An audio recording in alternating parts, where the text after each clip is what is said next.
joyous news be spread, the wicked old witch at last is dead. Ding dong, the witch is dead. Witch, oh witch, the wicked witch. Ding dong, the wicked witch is dead.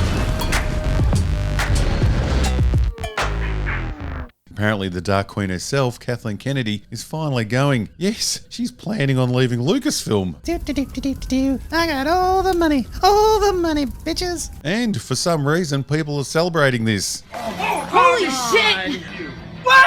I personally would hold off on that celebration. Yes, my dear friends, her leaving now is in no way a win, and her chosen replacement could already be part of the huge Star Wars problem. Now, I've never joined in on the chorus of people who for the last 7 years have been trying to predict her demise. Kathleen Kennedy is easily one of the most powerful people in Hollywood, and you know what people with power do? They only move on when they are ready to. And Kathleen has never been in a rush, and she still isn't. The story goes that she's staying on until the end of the year, which gives her plenty of time to do a whole lot more damage. And yes, it seems that every year we get a story that Kathleen Kennedy is going, but this time it seems legit, with many of the more official publications reporting on it. Kathleen has also been acting like someone on her farewell tour by personally collecting as many awards as she possibly can, all while selling her house in Malibu.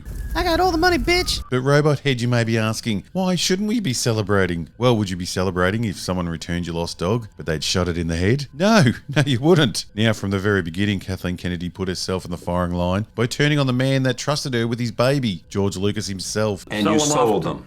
I sold them to the white slavers that take these things and okay, but rarely do we get a glimpse into the backroom dealings at major studios. But with Star Wars being so massively popular and George Lucas being the sole owner and a character as big as any of his creations, again, it's like poetry, so if they rhyme. The sale of Star Wars was always going to be very public. So public that we got to actually witness the handover and have the man himself tell us what his plan was with Kathleen Kennedy taking over. I have story treatments of 7, 8, and 9 and a bunch of other movies, and obviously we have hundreds of books and comics and everything you could possibly imagine. So, you know, I sort of moved that treasure trove of stories and various things to Kathy, and I have complete confidence that she's going to take them and make great movies. What must have been a huge shock for George was that it didn't take long for Kathleen to turn on George and brag about how she would lead Star Wars in her own new direction. They felt they knew, they wanted to do a retro movie. I don't like that. Every movie I worked very hard to make them different.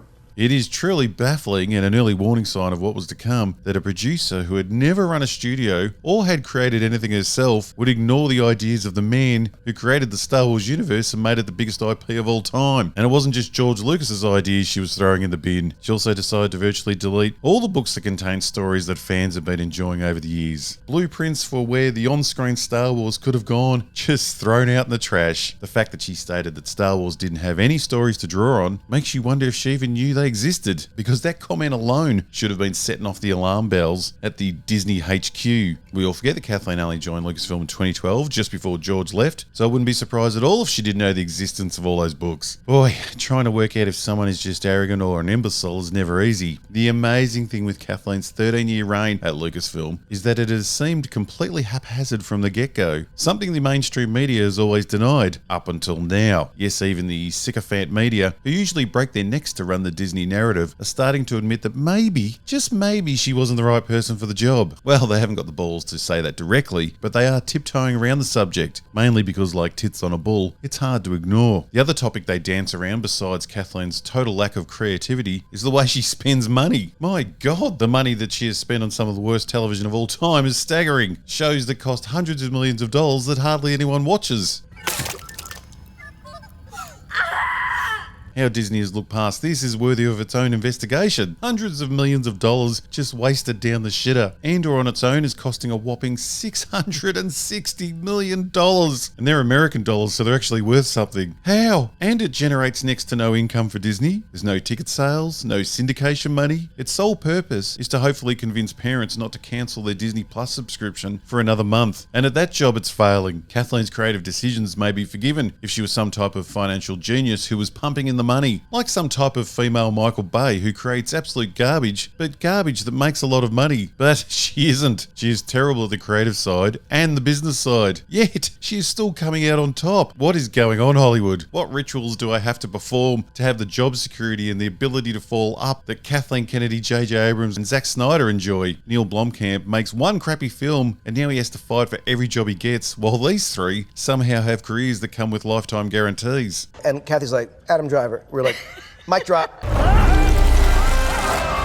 So the question is being asked, can new leadership save Star Wars? And the answer is no. Not with the current structure at Lucasfilm. Kathleen surrounded herself with complete morons, and unless someone is going to go through with the moron broom and sweep everyone out, nothing is going to change. For God's sake, Dave Filoni is the executive vice president / chief creative officer. The guy that's had his hand in every show that Disney has produced, besides Andor, the one people actually like. Can you see a pattern here? This is the guy who helped with the Acolyte rewrites.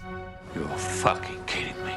That guy's done more damage to Star Wars than Kathleen Kennedy has, and he ain't going anywhere. There's Pablo Hidalgo, who is a senior creative executive franchise story figure and member of the Lucasfilm Story Group, who oversees every project for continuity. He famously told Rian Johnson that the hold-on maneuver didn't break canon or create any story problems. So yeah, that guy. He also isn't going anywhere. Dave Filoni also has his writer wife to help with ideas. Filoni's wife thinks she's literally a witch, and you thought all those witches Dave had been injecting into Star Wars was just some misguided creative decision. No, it wasn't. But don't worry, Dave's wife's a great match for him because he literally thinks he's part wolf. The most soy-filled wolf that has ever lived. Yes, these are the people who are guiding Star Wars into the future. And they're not going with Kathy. And just when you think things can't get any worse, Forbes is reporting that one of their sources is saying that Filoni has already been chosen for the top job. God help us. There is some idea that Filoni might just do it himself, being trained by Lucas directly, having a long pre-Disney history with the series, and perhaps most importantly, being generally well liked by the fans. I don't know about that. We've come down hard on so many Disney projects the past few years. Yes, all projects that he's been involved in. There are conflicting reports about whether he is actually viable to current corporate leadership, but another insider says that he's already got the job and it will be announced in Star Wars celebrations this April. If that is true and Dave is getting the top job, any current celebration about Kathy's demise should be turned into a funeral march, because that is a backward step. Now let's pretend for a minute that rumour isn't true and Disney's going to come to its senses and decide to sell off Star Wars. Could that save it?